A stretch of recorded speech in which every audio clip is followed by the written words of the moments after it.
Hello and welcome to the monthly episode by the Daily Episode Network, and in this episode we'll be talking about the Bermuda Triangle. Bermuda Triangle एक ऐसी जगह है जो कि north Atlantic ocean में है और वहाँ कहा जाता है कि जो भी शिप या प्लेन जाता है वो बहुत सेलेक्टिवली गायब हो जाता है और उसके जितने पैसेंजर्स होते हैं वो मर जाते हैं। तो वो डेफिनेटली सिंक हो जाता है उस पानी में और वहाँ सारे पैसेंजर्स मर जाते हैं।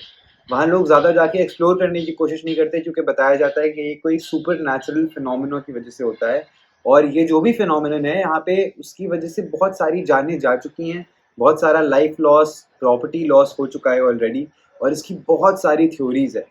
आइए जानते हैं कि ये सब शुरू कहाँ से हुआ था।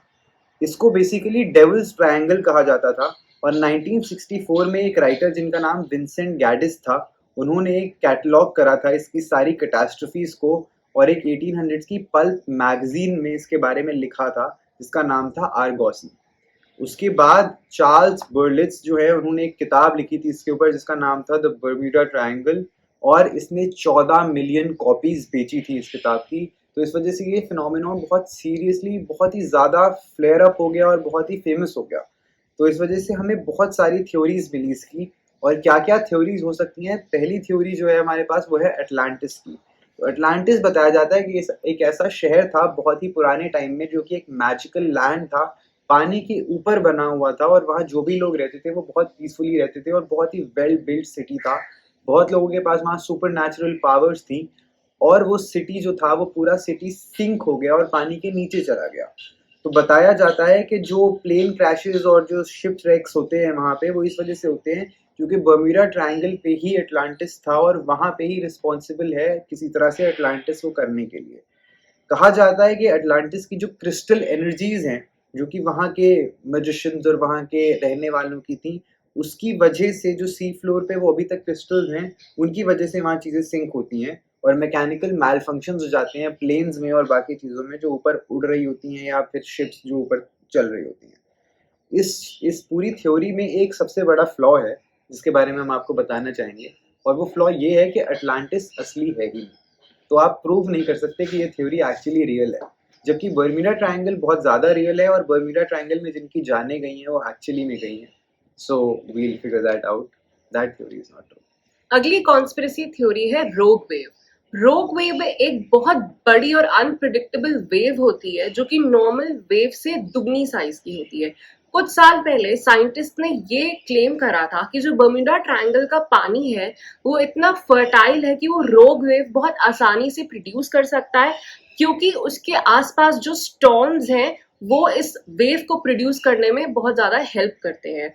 कुछ रिसर्चर्स ने ये भी बोला था कि जो ये रोग वेव्स होती हैं ये 100 फीट हाइट में होती हैं, बट आई डोंट थिंक कि ये वेव्स एक प्लेन को अपनी तरफ खींच सकती हैं या डैमेज कर सकती है, बट आई एम श्योर एक शिप या बोट को तो ये बहुत इजीली डैमेज कर मोस्ट सकती है। डेफिनेट। अगली थ्योरी जो है हमारे पास वो है मैग्नेटिक फोर्सेस की, जो एक्सप्लेन करता है कि कैसे यहाँ बर्म्यूडा ट्रायंगल पे इतने एक्सीडेंट्स होते हैं। और इसमें जो है ये बताया जाता है कि जो अर्थ है उस पर सिर्फ दो ऐसी जगहें हैं जहाँ पे कंपास अपने ट्रू नॉर्थ की तरफ पॉइंट करता है instead of its magnetic north. और ये एक ऐसी जगह है जो कि लॉन्गिट्यूड पे फिक्स है और वो नीचे की तरफ होती है। तो उसको डेक्लिनेशन कहा जाता है, जहाँ जाने के बाद जो भी प्लेन्स होते हैं उनके पायलट्स और जो भी शिप्स होती है उनके कैप्टन, उनका कंपास खराब हो जाता है और उसकी वजह से वो डायरेक्शन का सेंस खो बैठते हैं।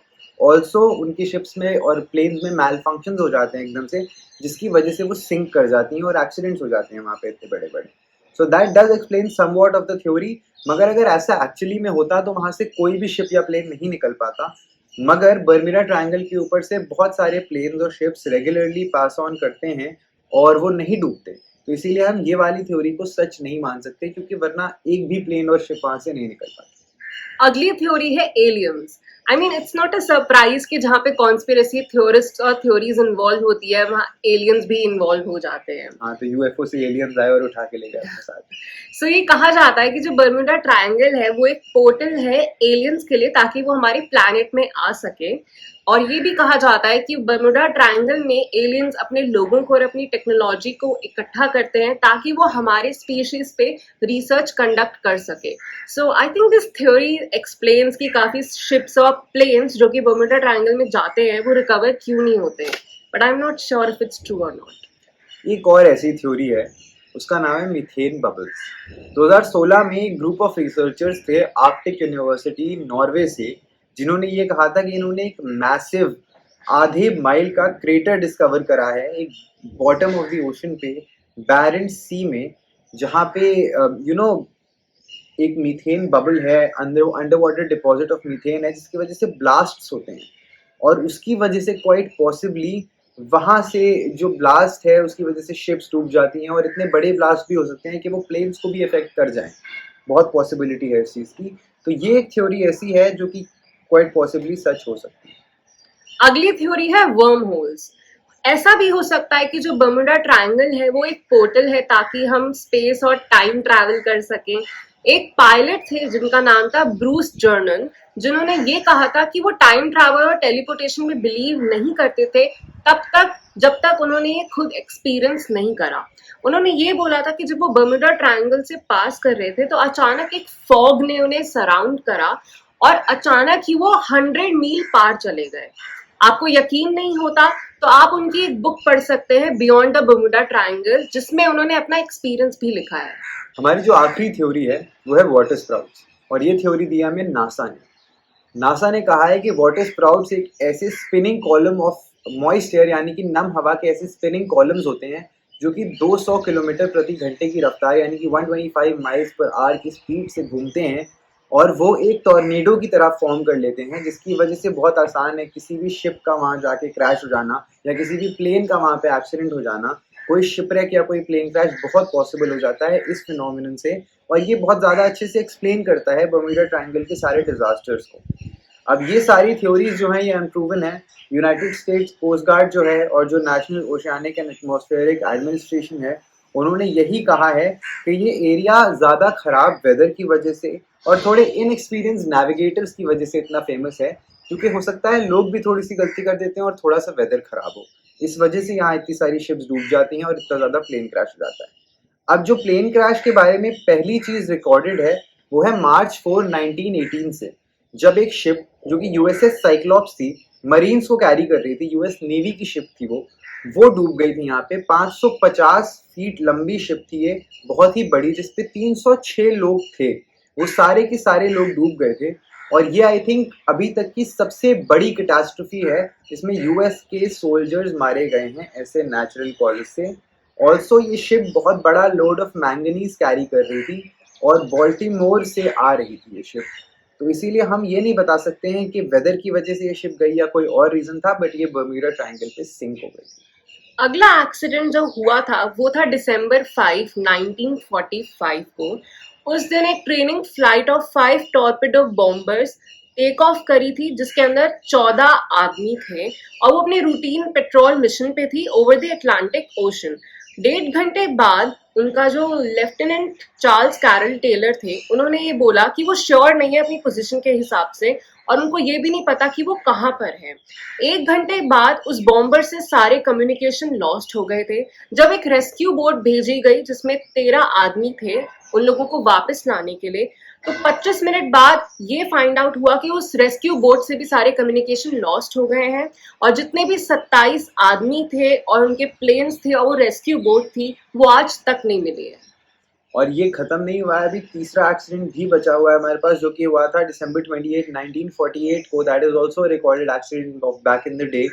1948 में दिसंबर 28, जो कि क्रिसमस के जस्ट बाद का टाइम था, उसमें एक प्लेन, पैसेंजर प्लेन जिसका नाम DC-3 था, वो एक प्री डॉन फ्लाइट थी फ्रॉम सैन जुआन पोर्टो रिको से मियामी फ्लोरिडा तक, और 1000 माइल की जर्नी थी ये जो वो प्लेन कवर कर रहा था। जो कैप्टन थे उन्होंने फ्लाइट स्टार्ट होते ही बताया कैसे सारे 31 पैसेंजर्स क्रिसमस कैरल्स गा रहे थे और बहुत खुशी से सेलिब्रेट कर रहे थे क्रिसमस के बाद का time. They were all in a very joyful mood.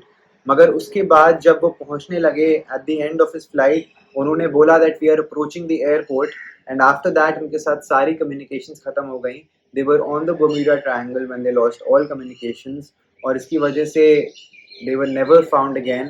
48 coast guard, air force, navy vessels were turned up और उनको ढूंढने गए, बट कुछ भी फायदा नहीं हुआ। they were not at all found. अब ये जो कंस्पिरेसी थ्योरीज हैं इनमें से कोई सी भी सच हो सकती है, बट जो एक्चुअल फैक्ट है वो ये है कि यहाँ पे बहुत सारे लोगों की जानें जाती हैं और ये जगह बिल्कुल भी सेफ नहीं है। तो अर्षिता, आपको क्या लगता है कौन सी कंस्पिरेसी थ्योरी सच है? I think magnetic force, because I think oceans में ऐसे फोर्सेस है जो कि प्लेन्स को अपनी तरफ अट्रैक्ट कर सकते हैं. What do you think? I think जो नासा की थ्योरी है वाटर स्प्राउट्स की, that is the most believable theory, क्योंकि एक टॉर्नेडो में एक प्लेन और शिप दोनों ही डैमेज हो सकता है, and that is the believable theory. और आई थिंक आपको हमें बताना चाहिए in the comment section which out of these do you think is the most believable conspiracy theory according to you, और आपको क्या लगता है बर्म्यूडा ट्रायंगल में एक्सीडेंट्स क्यों होते हैं. अगर आपको इस वीडियो से कुछ नया पता चला है तो ज़रूर इसको लाइक करिए, शेयर करिए. और चैनल को सब्सक्राइब कीजिए. Thank you for watching.